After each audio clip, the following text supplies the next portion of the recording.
Selamat datang di channel YT Artikel 2. Sebelum mendengarkan cerita ini, siapkan terlebih dahulu headset, lebih dalam menghayati ceritanya. Dan untuk mendukung penulis cerita ini, jangan lupa untuk like, komentar dan tekan tombol merahnya, alias subscribe. Terima kasih. Jangan lupa untuk bersyukur. Penulis Al Padang. Episode 18, Kisah seorang cleaning service yang ternyata anak orang kaya. Luna merasa sangat lelah selesai rapat. Dan saat itu juga mengingat Rahman Wijaya menjadi tambah kesal. Rahman Wijaya, apakah kamu akan terus jadi manusia tidak berguna? Apakah kamu mau dihina terus? Kata Luna di dalam hatinya. Luna merasa kesal karena urusan di perusahaan. Awalnya dia ingin mencari suaminya untuk mengeluarkan amarahnya. Tetapi ketika dia melihat Rahman Wijaya dengan putrinya muncul di depannya dengan sangat bahagia, bagian terlemah di hatinya tersentuh. Tentu saja, yang menyentuhnya adalah kepolosan putrinya, dan kekesalannya yang membuatnya ingin meletus langsung menghilang seketika. Bu, ini adalah pakaian yang dibelikan oleh ayah kemarin. Apakah ini cantik? Agnes berdiri di depan Luna, dan menunjukkan penampilan seorang anak yang sedang menyombongkan dirinya. Kemarin Rahman mengajaknya bermain selama seharian, mereka bermain dengan cukup lelah, jadi setelah pulang dia langsung tidur. Cantik, putri kecil saya cantik memakai pakaian apapun. Luna menggendong putrinya dan berkata sambil tersenyum lembut. Ayah membelikanku beberapa pakaian, ayah bilang aku bisa menggantinya setiap hari.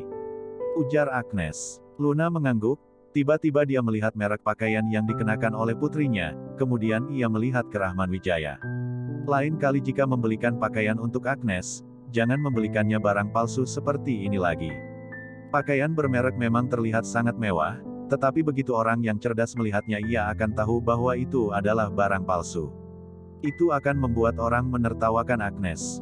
Luna juga tahu akan merek pakaian yang dipakai putrinya itu, merek pakaian anak-anak Prancis, itu merek terkenal di dalam negeri. Tetapi dia tahu bahwa Rahman Wijaya tidak mampu untuk membeli produk asli, jadi dia merasa itu adalah pakaian merek palsu. Merek palsu. Rahman Wijaya tersenyum, dia tidak ingin menjelaskannya terlalu banyak, karena dia tahu bahwa tidak peduli bagaimanapun dia menjelaskannya Luna tetap tidak akan mempercayainya. Baiklah, aku mengerti. Rahman Wijaya mengangkat alisnya. Apa yang ingin kamu belikan untuk ayahku? Luna bertanya lagi. Bukankah dia suka minum anggur? Berikan dia gelas anggur Yue Guang saja, tahun lalu kita tidak memberikannya hadiah. Ujar Rahman Wijaya. Gelas anggur Yue Guang. Sudah cukup. Luna langsung marah di tempat. Barang itu jangan bilang Rahman Wijaya. Kamu tidak punya uang untuk membelinya, bahkan jika kamu punya uang pun, kamu belum tentu bisa membelinya. Luna marah karena Rahman Wijaya akhir-akhir ini telah berubah. Ia menjadi tidak pragmatis, dan selalu berbicara besar. Yang aku katakan itu benar.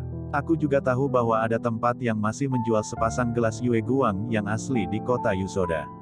Ujar Rahman Wijaya. Stop, aku tahu kamu memiliki banyak koneksi, dan kamu tahu tentang apa saja. Luna tidak ingin bertengkar dengan Rahman Wijaya karena ada putrinya di tempat, jadi dia tidak ingin mengatakan suatu perkataan untuk menyinggungnya. Ayahku suka barang antik, pergi ke toko barang antik dan membelikan suatu barang antik untuknya saja. Ujar Luna, lalu ia menggendong Agnes dan memanggil taksi di pinggir jalan. Meskipun barang antik biasanya tidak murah, tetapi hari ini dia baru saja naik jabatan, ia juga berhasil mendapatkan bisnis besar di perusahaan. Menghabiskan uang sekitaran 2 juta atau 4 jutaan untuk membelikan hadiah untuk ayahnya dia masih rela. Rahman Wijaya merentangkan tangannya dan tersenyum, dia tahu bahwa Luna masih tidak percaya akan kenyataan bahwa dia kaya. Tidak masalah jika dia tidak mempercayainya, waktu itu ketika dia mengatakan kepadanya bahwa dia adalah anak generasi kedua orang kaya, dia langsung marah dan sekarang mereka tidur di kamar yang terpisah. Jika hari ini dia mengatakan hal ini kepadanya, Rahman Wijaya curiga bahwa Luna akan marah sampai ingin menceraikannya. Kemarin aku sudah memenangkan proyek Green Town, dan mendapatkan komisi 120 jutaan lebih. Di mobil, demi memperbaiki suasana, Luna mengambil inisiatif untuk berbagi kegembiraannya dengan Rahman Wijaya. Selamat. Rahman Wijaya sedikit tersenyum. Apa? Mengapa aku tidak merasa kamu memberi selamat kepadaku dari lubuk hatimu? Rahman Wijaya, kamu jujur padaku, apakah kamu juga curiga bahwa aku menyetujui persyaratan Morgan? Luna menyipitkan matanya dan menatap Rahman Wijaya, Tidak masalah apa yang dipikirkan orang lain, tetapi jika suaminya meragukan dirinya seperti itu, dia tidak dapat menerimanya. Bagaimana mungkin? Kamu adalah istriku, aku tentu saja tidak akan meragukanmu. Aku sedang berpikir, kamu telah memenangkan proyek yang tidak bisa dimenangkan oleh Andika, Direktur Irfan pasti menaikkan jabatanmu bukan? Rahman Wijaya menjelaskannya sambil tersenyum. Dialah yang membantu Luna mendapatkan proyek itu, dia sudah tahu hasilnya sejak awal. Jadi dia tidak merasa terkejut saat Luna mengatakan ini padanya seperti yang dipikirkan Luna. Bagaimana kamu tahu? Tepat setelah berita bahwa aku memenangkan proyek Green Town menyebar di perusahaan, Direktur Irfan menaikkan jabatanku menjadi Kepala Departemen Penjualan. Perkataan Rahman Wijaya membuat Luna mengalihkan titik fokusnya, ketika membicarakan hal naik jabatan, dia tampak sangat senang.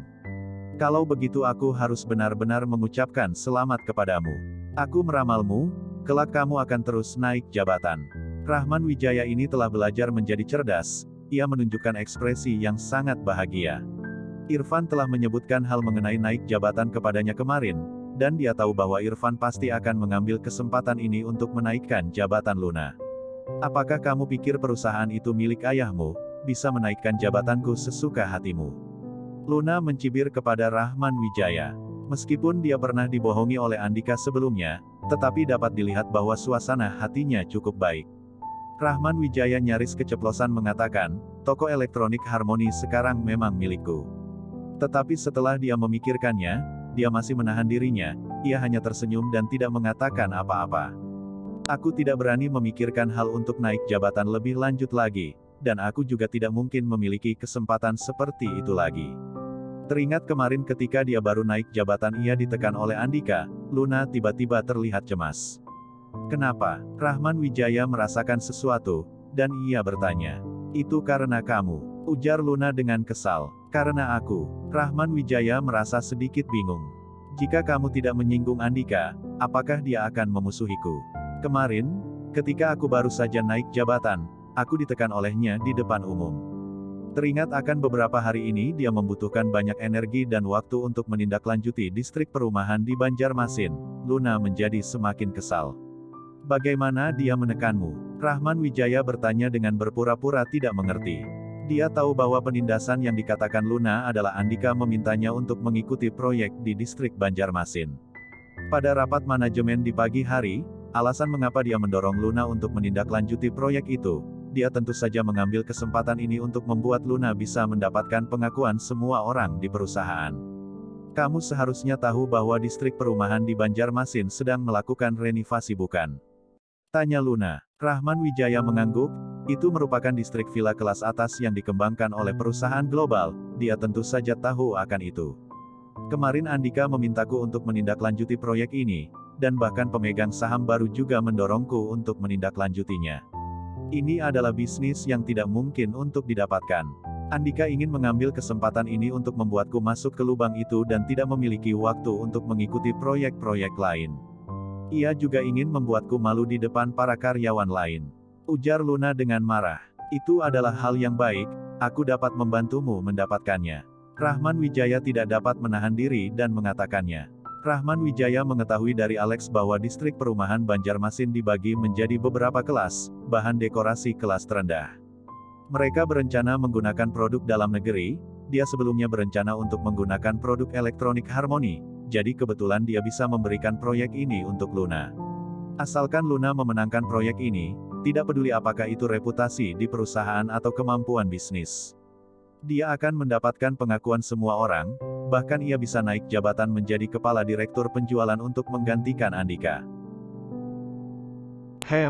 Apakah aku gak salah dengar?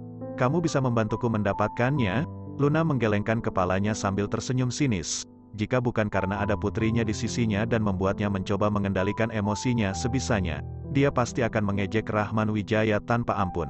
Namun, meskipun dia tidak mengatakan perkataan mengejek, tatapan matanya yang melihat ke Rahman Wijaya penuh dengan kekecewaan yang mendalam. Melihat Luna masih tetap tidak percaya kepadanya, Rahman Wijaya merasa tidak berdaya. Dia mengangkat bahunya, dan tidak mengatakan apa-apa tentang topik itu. Sepanjang jalan mereka tidak mengatakan sepatah kata pun. Segera, mereka tiba di toko barang antik, bersambung.